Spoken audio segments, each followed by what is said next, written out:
പക്ഷേ മറ്റൊരിടത്ത് കറുത്ത കണ്ണട വെച്ചൊരാൾ ഒരുങ്ങി നിൽക്കുന്നുണ്ടായിരുന്നു. ഇരുണ്ട കണ്ണടയും കഴുത്തിൽ സ്വർണമാലയും അയാൾ ധരിച്ചിരുന്നു. ഇപ്പോ കിട്ടിയ വാർത്തയാ, ടൈഗർ തിരിച്ചെത്തി. നിങ്ങളൊരു വാക്ക് പറയുകയാണെങ്കിൽ. ആയിട്ടില്ല, അവനിപ്പോൾ വന്നതേ ഉള്ളൂ. അവൻ കുറച്ചൊന്ന് ആസ്വദിക്കട്ടെ. പിന്നെ ഈ തവണ അവനെ കൂട്ടിലടയ്ക്കാനുള്ള തെറ്റ് നമ്മൾ ചെയ്യരുത്.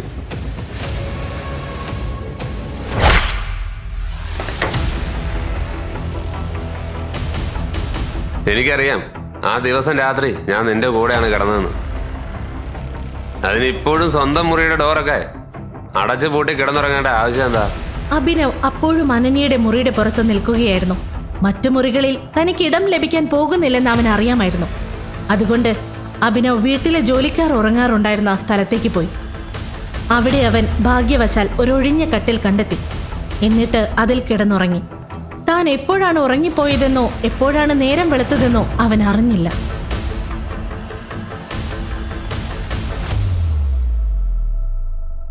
അവൻ എത്രയും പെട്ടെന്ന് തയ്യാറായി AK പ്രൈവറ്റ് ലിമിറ്റഡിലെത്തി. അവിടെ നിക്കടാ, എവിടേക്കാ നീ കയറി പോന്നെ? പുറത്തു പോ.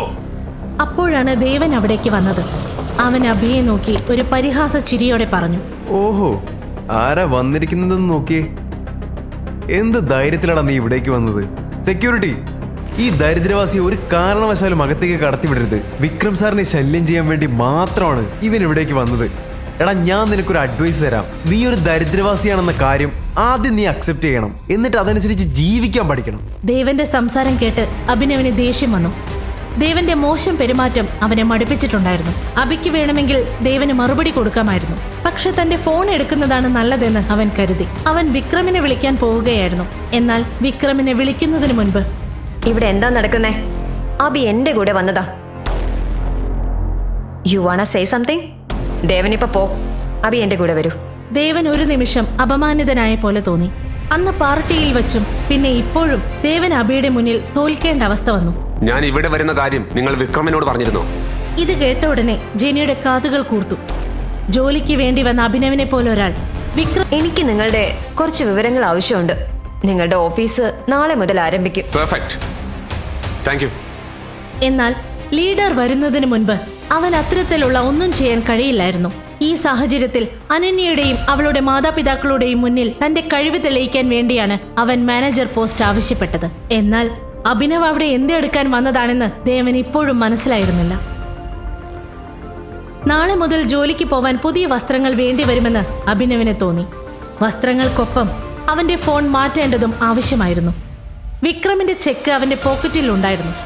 അനന്യയുടെ മാതാപിതാക്കൾ വന്നതുകൊണ്ട് അവരെയും ശ്രീരാഗിനെയും കാണിക്കാൻ അവരുടെ വീട്ടിൽ താമസിക്കുകയും ജോലിക്കാരുടെ മുറിയിൽ ഉറങ്ങുകയും ചെയ്യേണ്ടി വരുമെന്ന് അഭിനവിന് അറിയാമായിരുന്നു. പക്ഷേ അവൻ അത്ര എളുപ്പം കീഴടങ്ങാൻ പോവുകയായിരുന്നില്ല. താനാണ് ലോകത്തിലെ ഏറ്റവും നല്ല മരുമകനെന്ന് അവൻ തെളിയിക്കാൻ പോവുകയായിരുന്നു. ചെക്കിൽ നിന്ന് പണം പിൻവലിക്കാൻ അഭിനവ് ബാങ്കിലേക്ക് പോയി. എനിക്ക് ആ ചെക്കിൽ നിന്ന് പണം പിൻവലിക്കണം. അപ്പോഴാണ് അവൻ ഹരീഷിനെ കണ്ടുമുട്ടിയത്. അഭിനവിന്റെ ദാരിദ്ര്യത്തെ കളിയാക്കിയിരുന്നവരിൽ ഒരാളായിരുന്നു പ്രണവ്. അല്ല, ഇതാരീ വന്നിരിക്കുന്നേ? ഹരീഷ് ഒരു ബാങ്കറായിരുന്നു.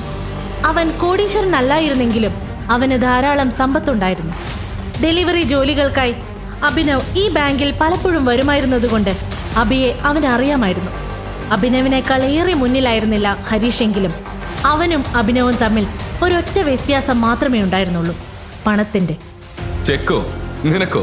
നിനക്കറിയാമോ, ഈ ബാങ്കിൽ വലിയ തുക മാത്രമേ ചെക്കിലൂടെ പിൻവലിക്കാൻ കഴിയൂ. എനിക്ക് പിൻവലിക്കാനുള്ള പണം വളരെ വലുതാണ്. അതുകൊണ്ടാണ് ഞാൻ ഇവിടെ വന്നത്. അതുകൊണ്ട് തന്നെയാണ് എനിക്ക് മാനേജറെ കാണേണ്ടത്. അതിന്റെ ആവശ്യമൊന്നുമില്ല. ആ ചെക്കിങ് തന്നെ. ഹരീഷ് ചെക്ക് നോക്കുക പോലും ചെയ്യാതെ അഭിനവിന്റെയും മറ്റാളുകളുടെയും മുന്നിൽ വെച്ച് കീറിക്കളഞ്ഞു. നിനക്കെന്താ ഭ്രാന്താണോ? നീ എന്താ ഈ ചെയ്തത്? സെക്യൂരിറ്റി, ഇവൻ ഇവിടുന്ന് പുറത്താക്ക്. വ്യാജ ചെക്കുമായി ബാങ്കിൽ വരാൻ നിനക്ക് എങ്ങനെ ധൈര്യം വന്നു? ബാങ്കർമാർ വിട്ടികളാണെന്ന് നീ കരുതുന്നുണ്ടോ? ഞാൻ പോലീസിനെ വിളിച്ച് നിന്നെ അകത്തിടും. ഇവനെ കൊണ്ടുപോ.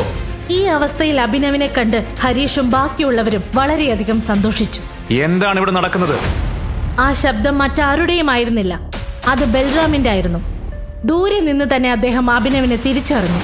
ബൽരാജിനെ കണ്ടതും അഭിനവിന്റെ ശ്വാസം തിരികെ വന്നു. ഇനി ആർക്കും അവനെ ഒന്നും ചെയ്യാൻ കഴിയില്ല. ക്ഷമിക്കണം സാർ, നിങ്ങൾ ഇങ്ങനെ ഇവിടെ വരുമെന്ന് ഞാൻ അറിഞ്ഞില്ല. ഞാനിപ്പോ ഇവന് ഈ തട്ടിപ്പ് നടത്തുന്നതിൽ നിന്ന് തടയുകയായിരുന്നു. അവനെ വിട്ടേക്ക്.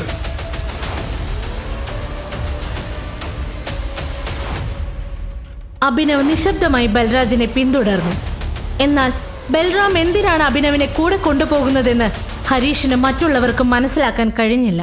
ഹരീഷും അവരെ പിന്തുടരാൻ തുടങ്ങിയപ്പോൾ ബൽറാം പറഞ്ഞു, ഞാൻ നിന്നോട് എന്റെ കൂടെ വരാൻ പറഞ്ഞോ? ഇല്ല സാർ.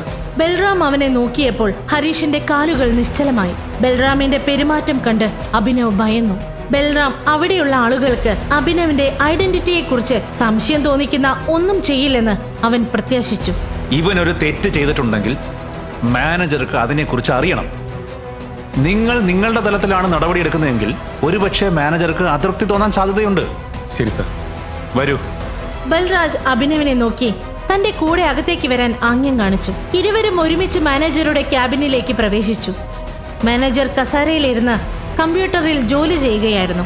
അദ്ദേഹത്തിന്റെ ശ്രദ്ധ ആകർഷിക്കാൻ ബൽറാം വാതിൽ ശക്തിയായി അടച്ചു. പെട്ടെന്ന് മാനേജറുടെ കണ്ണ് വാതിലിൽ പതിഞ്ഞു. ബൽരാജ് മുന്നിൽ നിൽക്കുന്നത് കണ്ടപ്പോൾ, മിസ്റ്റർ ബൽറാം, നിങ്ങൾ എങ്ങനെ ഇവിടെ എത്തി? എന്തുകൊണ്ട് നേരത്തെ പറഞ്ഞില്ല? വിളിച്ചുകൂടായിരുന്നോ? ദയവായി ഇരിക്കൂ, പറയൂ, നിങ്ങൾ എങ്ങനെയാണ് ഇവിടെ വന്നത്? ഞാൻ ഇവിടെ ഒരു ആവശ്യത്തിനാണ് വന്നത്. പക്ഷെ പുറത്തുള്ള ഒരു രംഗം കണ്ടപ്പോൾ എനിക്ക് ആദ്യം നിങ്ങളോട് ഇതിനെക്കുറിച്ച് സംസാരിക്കണമെന്ന് തോന്നി. പറയൂ. ഈ മനുഷ്യൻ ആരാണെന്ന് നിങ്ങൾക്കറിയാമോ? അദ്ദേഹത്തിന്റെ നോട്ടം മുഖത്ത് നിന്ന് തെന്നി മാറി കയ്യിലും ഒടുവിൽ അബിയുടെ മോതിരത്തിലും പതിച്ചു. മോതിരത്തിൽ അടയാളം കണ്ട ഉടൻ മാനേജറുടെ വായ തുറന്ന പോലെയായി. ഓ മൈ ഗോഡ്, ഇത് ടൈഗറാണോ? ഇയാൾ ആരാ? ഇയാൾ ആ ഗ്യാങ്ങിലെ അവസാനത്തെ അംഗമാണ്. നീ ലീഡറായ അതേ ഗ്യാങ്ങിന്റെ. I am very sorry. ദയവായി എന്നോട് ക്ഷമിക്കൂ. ടൈഗർ, നിങ്ങൾ ഇത്രയും കാലം ഇവിടെ ഉണ്ടായിരുന്നോ? നിങ്ങൾക്കായി ഞാൻ എന്താണ് ചെയ്തു തരേണ്ടത്? വേണ്ട, അതിൻ്റെ ഒന്നും ആവശ്യമില്ല. ഒരു കാര്യം മാത്രം ഓർത്ത് വെക്കൂ, ഇദ്ദേഹവും നിങ്ങളും അല്ലാതെ ഞാൻ ടൈഗർ ആണെന്ന് മറ്റാരും അറിയരുത്. ശരി സാർ. ടൈഗർ, നിങ്ങളെ കണ്ടതിൽ സന്തോഷമുണ്ട്. നിങ്ങൾ ഇവിടെ ഉള്ളത് കൊണ്ട് തന്നെ തീർച്ചയായും നിങ്ങൾ ഞങ്ങളെ എല്ലാ പ്രശ്നങ്ങളിൽ നിന്നും രക്ഷിക്കുമെന്ന് ഞങ്ങൾക്ക് ഉറപ്പുണ്ട്. അതൊക്കെ ഇദ്ദേഹം ചെയ്തോളും.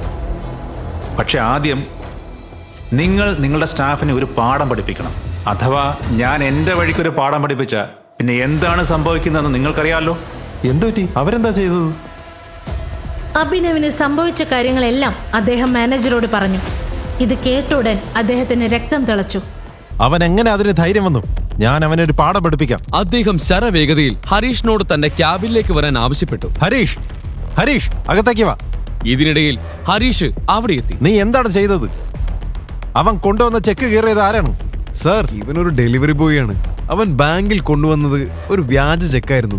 അവൻ എന്താണ് വിചാരിച്ചത്? ഇവിടെ ലോട്ടറി സിസ്റ്റം ആണെന്നോ? ഞാൻ കമ്പ്യൂട്ടറിൽ അവന്റെ ചെക്ക് വിവരങ്ങൾ പരിശോധിച്ചു. ഒരു ഡാറ്റയും ശരിയല്ലായിരുന്നു. നിനക്ക് ഉറപ്പാണോ? അതെ സർ. ഈ ഡെലിവറി ബോയ് കൊണ്ടുവന്ന ചെക്ക് ആരുടേതാണെന്ന് നിനക്കറിയാമോ? വിക്രം സാറിൻ്റെത്. എന്ത്? അതെ, നീ ഇയാളോട് ചെയ്തതൊക്കെ ശരി. പക്ഷെ നീ അദ്ദേഹത്തിന്റെ ചെക്കിനോട് ചെയ്തത് വിക്രം സാർ അറിഞ്ഞാൽ അദ്ദേഹം നിന്നെ എന്ത് ചെയ്യുമെന്ന് നിനക്ക് വല്ല ഊഹവുമുണ്ടോ? ചെക്ക് എവിടെ? സർ, ഇതാ. നിനക്കിതിന് എങ്ങനെ ധൈര്യം വന്നു? ഒരു കാര്യം ചെയ്യൂ, ഈ കീറിയ കഷ്ണങ്ങൾ ഓരോന്നായി നീ കൃത്യമായി പറക്കി വെക്ക്. എന്നിട്ട് പഴയ പോലെ ആക്ക്. സാർ എന്താ പറയുന്നേ? അതെ, ഈ ദൗത്യത്തിന് ശേഷം ഞാൻ നിന്നെ പുറത്താക്കുകയാണ്. You will be fired. Sir, പക്ഷെ ഞാൻ എന്താ ചെയ്തത്? നിന്നെ പിരിച്ചുവിടുമെന്ന് ഞാൻ പറഞ്ഞത് നീ കേട്ടു. പക്ഷെ അതിനു മുമ്പ് ഞാൻ പറഞ്ഞത് നീ കേട്ടില്ലേ? അത് വീണ്ടും കൃത്യമായി മടക്കി വെക്കണമെന്ന് അറിഞ്ഞിരുന്നെങ്കിൽ ഹരീഷ് ഇത്രയധികം ദേഷ്യപ്പെടില്ലായിരുന്നു. ഹരീഷ് മാനേജറെ നോക്കി. ഈ ചെക്ക് വിക്രം സാറിൻ്റെതാണ്. ഇത് കൃത്യമായി അടുക്കി വെക്കണം. അതിലെന്തെങ്കിലും വീഴ്ച നീ വരുത്തിയ ചവിട്ടി നിന്റെ നട്ടല് ഞാൻ ഓടിക്കും. പിന്നെ ലോകത്തെ ഒരു ബാങ്കിലും നിനക്ക് പിന്നെ ജോലി ചെയ്യാൻ കഴിയില്ല. ഇറങ്ങിപ്പോടാ. ഭയന്നു പോയ ഹരീഷ് അഭിനവിനെ നോക്കി. വിക്രം കൊടുത്ത ചെക്കിന്റെ കാര്യത്തിലും മാനേജറുടെ ഭാഷയിലും ഹരീഷ് എന്താണ് സംഭവിക്കുന്നതെന്ന് മനസ്സിലാവാതെ അവിടെ നിന്നും പോയി. എന്നിട്ട് അവൻ ചെക്കിന്റെ കഷ്ണങ്ങൾ മടക്കാൻ തുടങ്ങി. തന്റെ പരാതിയുമായി മാനേജറുടെ അടുത്തേക്ക് വന്നത് നന്നായെന്ന് അഭിനവിനുള്ളിൽ തോന്നി. എന്നാൽ ഹരീഷ് ഇതുപോലെ എത്രയോ പേരോട് മോശമായി പെരുമാറിയിട്ടുണ്ടാവാം. മറുവശത്ത് ബൽറാമും അദ്ദേഹത്തിന്റെ മാനേജറും എന്തുകൊണ്ടാണ് ഒരു ഡെലിവറി ബോയിയെ ഒരു ഭിക്ഷക്കാരനെ സഹായിക്കുന്നതെന്ന് ഹരീഷിന് മനസ്സിലാക്കാൻ കഴിഞ്ഞില്ല. ഒടുവിൽ ഹരീഷ് വളരെ കഷ്ടപ്പെട്ട് ചെക്ക് മടക്കി. I am really very sorry. എന്നാലും ടൈഗർ, ഇത്രയും വർഷം നിങ്ങൾ എവിടെയായിരുന്നു? ആദ്യം നിങ്ങളിത് പറയൂ, എന്റെ അച്ഛനുമായി നിങ്ങൾക്ക് എങ്ങനെയാണ് ബന്ധം? ഞാൻ അദ്ദേഹത്തിന്റെ ടീമിലെ ഒരു അംഗമാണ്. ശ്രദ്ധിക്ക്, ടൈഗർ തിരിച്ചെത്തിയിരിക്കുന്നു. പക്ഷെ ലീഡറിന്റെ വരവിനെക്കുറിച്ച് ആരും അറിയരുത്, ഇല്ലെങ്കിൽ കളി മാറും. ബൽറാം സാർ പറഞ്ഞത് ശരിയാണ്. ഞങ്ങൾ സിംഹങ്ങൾക്കിടയിൽ ഒരു ഒളിഞ്ഞു നിൽക്കുന്ന ഒരു മറയുണ്ട്. അത് നമ്മുടെ ശത്രുക്കൾക്ക് എല്ലാ വിവരങ്ങളും നൽകും. അതുകൊണ്ട് നമ്മൾ തീർച്ചയായും ശ്രദ്ധിക്കണം ടൈഗർ. നിങ്ങൾ എന്താണ് ഉദ്ദേശിക്കുന്നത്? ഒറ്റുകാരനോ? അതെ, ഇതിനെക്കുറിച്ച് ലീഡർ നിങ്ങളോട് വിശദമായി പറയും. അതുവരെ ഈ മറയിൽ നിന്ന് പുറത്തിറങ്ങരുത്, ഇരുട്ടി തന്നെ നിൽക്കണം. ആ സമയം നിങ്ങളുടെ അച്ഛന്റെ, അതായത് ഞങ്ങളുടെ സഞ്ജയന്റെ കൊലയാളിയെക്കുറിച്ച് ഞങ്ങളോട് പറയൂ. കൂടാതെ ഈ ചെന്നായെക്കുറിച്ചും. അഭിനവിന്റെ മനസ്സിൽ ഒരൊറ്റ പേരേ ഉണ്ടായിരുന്നുള്ളൂ, ഡേവിഡ്. റാണ സഞ്ജയനെ ചതിച്ചതുപോലെ ഡേവിഡും അവന്റെ അച്ഛന്റെ പാത പിന്തുടരുമെന്ന് അഭിനവന് ഉറപ്പായിരുന്നു. റാണയെ സ്വന്തമായി കരുതിയ ഈ ആളുകളെക്കുറിച്ച് അവന് മനസ്സിലാക്കാൻ കഴിയുന്നില്ലായിരുന്നു. ഈ കൂട്ടത്തിൽ ഇനി ആരെയാണ് കാണാനുള്ളത്? നിന്റെ മുന്നിലുള്ള ഈ മാനേജറെയും കണ്ടു, നീ എന്നെയും വിക്രമനെയും കണ്ടു. അമർ, സുൽത്താൻ, അലീന, ഇവരാണ് ബാക്കിയുള്ള 3 പേർ. അലീന? ഞങ്ങളുടെ ഗ്രൂപ്പിൽ ഒരു പെൺകുട്ടിയുണ്ടോ? അതെ, ഇതിനു മുമ്പ് അവളുടെ അമ്മായിയായിരുന്നു ഈ സ്ഥാനത്ത്. 1 വർഷം മുമ്പ് അവർ മരിച്ചു. അതുകൊണ്ട് അലീന അവരുടെ സ്ഥാനം ഏറ്റെടുത്തു. അവൾ വെറുമൊരു പെൺകുട്ടിയല്ല, അവൾ തീയാണ്, ജ്വലിക്കുന്ന തീ. അവളൊരു കൊടുങ്കാറ്റാണ്. അലീനെ പോലൊരു പെൺകുട്ടിയെ ഞാൻ എൻ്റെ ജീവിതത്തിൽ കണ്ടിട്ടില്ല. രൂപം, ബുദ്ധി, ആറ്റിറ്റ്യൂഡ്, ഇവയെല്ലാം അവൾക്കുണ്ട്. എനിക്കൊന്നും മനസ്സിലാവുന്നില്ല. അവൾ വാശിക്കാരിയാണ്. എന്റെ വാശിയേക്കാൾ കുറവാണ് അവളുടെ വാശിയെന്ന് തോന്നുന്നു. ഞങ്ങളുടെ ഗ്രൂപ്പിലെ ഒരേ ഒരു പെൺകുട്ടിയാണ് അവൾ എന്ന് പറയാം. പക്ഷേ അവളെ പറഞ്ഞു മനസ്സിലാക്കാൻ ഞങ്ങൾക്കാർക്കും കഴിയില്ല. ഇത് കേട്ട ഉടൻ എവിടേക്കാണ് ബൽറാം സംസാരിച്ചു വരുന്നതെന്ന് അഭിനവിന് മനസ്സിലായി. താനാണ് ടൈഗർ എന്ന് അലീനയെ ബോധ്യപ്പെടുത്തുക, അത് അഭിനവിന് ബുദ്ധിമുട്ടുള്ള കാര്യമായിരിക്കും. എന്നിട്ടും ഈ വെല്ലുവിളി ഏറ്റെടുക്കുന്നത് അഭിനവ് ആസ്വദിക്കുകയായിരുന്നു.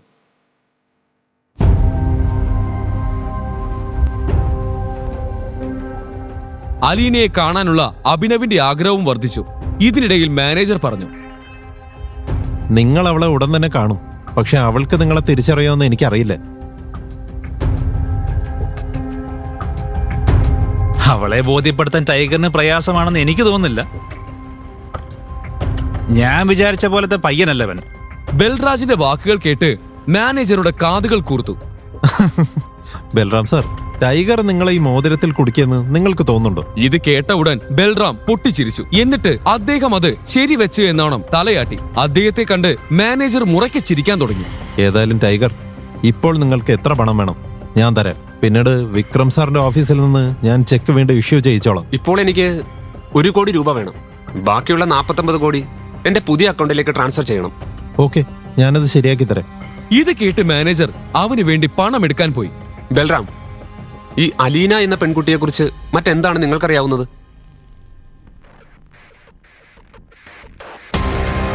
എനിക്കെല്ലാം അറിയാം, പക്ഷെ നിങ്ങൾ ഉദ്ദേശിക്കുന്ന പോലെയൊന്നുമല്ല. ഇല്ല, ഞാൻ ഉദ്ദേശിച്ചത് ബൽറാം, നിങ്ങൾക്ക് ഞാൻ എന്താ ഉദ്ദേശിച്ചതെന്ന് അറിയാമല്ലോ. അതെ അതെ, നിങ്ങൾ ഉദ്ദേശിച്ചത് എനിക്കറിയാം. അവൾക്ക് ദേഷ്യം വരാനോ അല്ലെങ്കിൽ സ്വയം ദേഷ്യപ്പെടാനോ അവസരം കൊടുക്കരുത്. ഒരു പട്ടിയെ പോലെ അവളുടെ പിന്നാലെ നടക്കരുത്. ഒട്ടും തമാശ പറയരുത്. തമാശ പറയുന്നവരെ അവൾ കൊല്ലും. ഏതായാലും ടൈഗർ, നിങ്ങൾക്കിപ്പോൾ ഒരു കാറ് വേണം. ഞാൻ എൻ്റെ മാനേജറോട് പറയാം. നിങ്ങൾ ഇവിടുന്ന് നേരെ ഗ്ലോ മോട്ടേഴ്സിലേക്ക് പോകൂ. അവിടെ ഒരു കാർ നിങ്ങൾക്കായി കാത്തിരിക്കുന്നുണ്ടാവും. ഞാൻ ഇപ്പം തന്നെ പണം നൽകുകയാണ്. നിങ്ങൾക്ക് തോന്നുമ്പോൾ എനിക്ക് ഇരട്ടിയെ തിരിച്ചെന്നാൽ മതി.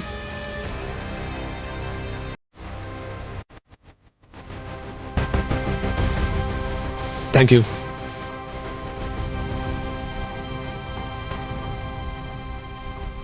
അവൻ ബാങ്കിൽ നിന്നും പണമെടുത്തു. എന്നാൽ ആ തിരക്കിൽ ബൽറാം തനിക്ക് വേണ്ടി ഏത് കാറാണ് ബുക്ക് ചെയ്തതെന്ന് ചോദിക്കാൻ അവൻ മറന്നു.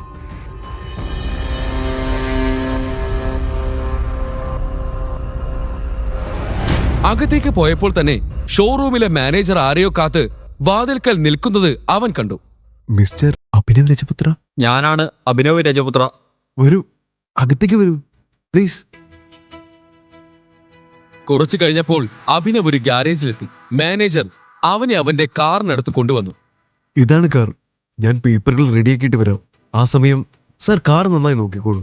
അത് വളരെ വില കൂടിയൊരു കാറായിരുന്നു. ആരും അഭിനവിനെ കാറിന്റെ പേരിൽ സംശയിക്കാതിരിക്കാൻ ബൽറാം അത് മനഃപൂർവ്വം പഴയതാക്കിയതായിരുന്നു. എന്നാൽ കാറിന്റെ ഉൾവശം കണ്ടപ്പോൾ അഭിനവിന് വളരെ സന്തോഷം തോന്നി.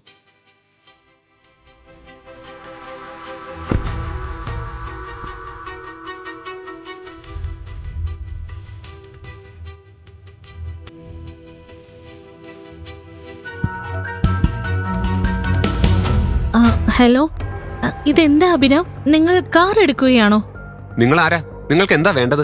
ഞാൻ റോഷ്നി, നിങ്ങളുടെ ഭാര്യയുടെ കൂട്ടുകാരിയാണ്. വിക്രമിന്റെ പാർട്ടിയിൽ വെച്ച് അഭിനവ് റോഷ്നിയെ കണ്ടിരുന്നു. അന്ന് അഭിനവ് അവളോട് സംസാരിച്ചില്ലെങ്കിലും പാർട്ടിയിൽ വെച്ച് അവൾ തുടർച്ചയായി അഭിനവിനെ നോക്കുന്നുണ്ടായിരുന്നു. അഭിനവ് ഈ ലോകത്തിന് കാണിച്ചു കൊടുക്കുന്ന ഒന്നും യഥാർത്ഥമല്ലെന്ന് അവൾക്ക് സംശയമുണ്ടായിരുന്നു. ഈ ചോദ്യം ഞാൻ നിങ്ങളോടാ ചോദിക്കണ്ടേ. നിങ്ങൾക്ക് എങ്ങനെ ഇവിടെ ഒരു കാർ വാങ്ങാൻ വരാൻ കഴിയും? നിങ്ങളൊരു ദരിദ്രനാണെന്നാണല്ലോ അനന്യ എന്നോട് പറഞ്ഞത്. അതെ, ഞാനൊരു പാവപ്പെട്ടവനാണ്. ഞാനിത് എന്റെ ബോസിന് വേണ്ടി വാങ്ങുകയായിരുന്നു. റോഷ്നി കുറച്ചുനേരം അവനെ നോക്കിയിട്ട് പറഞ്ഞു. നേരോ? നിങ്ങൾ കള്ളം പറയുമല്ലേ? ഞാൻ എന്തിനു നിങ്ങളോട് കള്ളം പറയണം? എനിക്കറിയില്ല. വേണ്ട, ഞാനൊരു കാര്യം ചെയ്യാം. ഞാൻ അനന്യയെ ഇങ്ങോട്ട് വിളിക്കാം. ദൂരെ നിന്നെങ്കിലും അവൾ നിങ്ങളെ കാറിൽ കാണുമ്പോൾ സന്തോഷിക്കും. വേണ്ട വേണ്ട, അവളെ എന്തിനാണ് ഇവിടേക്ക് വിളിക്കുന്നത്? അവളെ എന്തിനും ബുദ്ധിമുട്ടിക്കണം? റോഷ്നി പറ, റോഷ്നിക്ക് ഞാൻ എന്തെങ്കിലും സഹായം ചെയ്തു തരണോ? നിങ്ങൾ എനിക്കൊരു ട്രീറ്റ് തരുമോ? എന്താ, നിങ്ങൾ എന്നെ ട്രീറ്റിന് കൊണ്ടുപോവില്ലേ? നോക്ക്, ഞാൻ നിങ്ങളുടെ ഭാര്യയുടെ കൂട്ടുകാരിയാണ്. നിങ്ങൾ എന്റെ ആവശ്യം തള്ളിക്കളയുമെന്ന് ഞാൻ കരുതുന്നില്ല. അഭിനവ് മറുപടി പറയുന്നതിന് മുൻപ് റോഷ്നി കാറിന്റെ വാതിൽ തുറന്ന് പാസഞ്ചർ സീറ്റിലിരുന്നു. അപ്പോഴേക്കും മാനേജർ രേഖകളുമായി വന്നു. അദ്ദേഹം രേഖകൾ അഭിനവിന് നൽകി.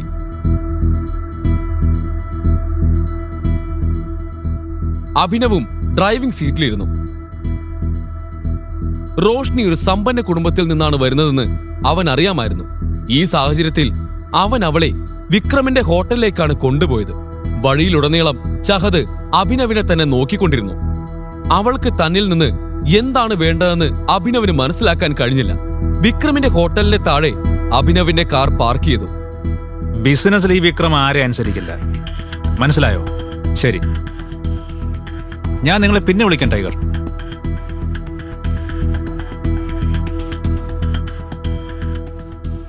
അഭിനവിന്റെ ഫോൺ റിങ് ചെയ്തു. അത് വിക്രമിന്റെ കോളാണെന്ന് അവൻ കണ്ടു. വിക്രം? ഹലോ ടൈഗർ, എന്തു പറ്റി?